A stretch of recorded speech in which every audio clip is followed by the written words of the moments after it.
faces the place with this new deck. Alphard Fantôme is the new Dragon Empire unit from the Divine Z anime. The deck's selling point is its flashy Phantom skill, which by binding 1 Crimson Moon can give you a crit, or by binding 4 at once, gives 10,000 power, a total of 2 extra criticals, an extra drive, and on a Persona right turn, your opponent can call Sentinels to the Guardian Circle from their hand. That last part does mean that things like Elementaria and the Morta, and even some of the Hostage Order Perfect Guards are going to work, but Alphard does a little more too, like gaining power from the damage you've taken, having some retire, and if there's nothing to retire, hand rips. Many of his rear guards can provide some power to the center line as well, making the Phantom skill's finisher hard to guard if your opponent doesn't have the answer. And as is tradition, he's got a CB1 Restander and Combined Rusher, so you're not just all in on your Vanguard. With that, this is what a realistic Persona right turn could look like.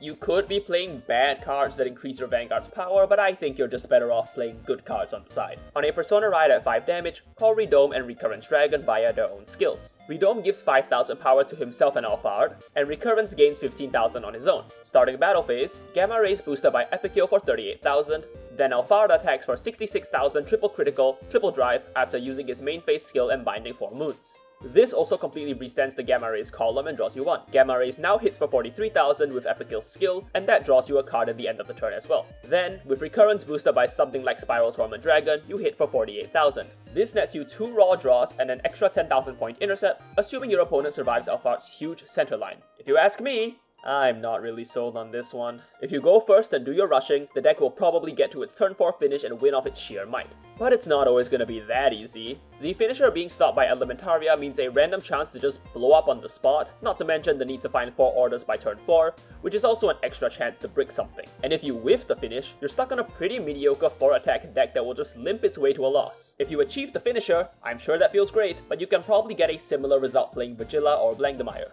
It can be a pretty fast deck, it does have really high lethality, and it synergizes very well with powerful generics, but I just don't think it has what it takes just yet. Honestly, if you ask me, Alphard should have just stuck to being a YouTuber.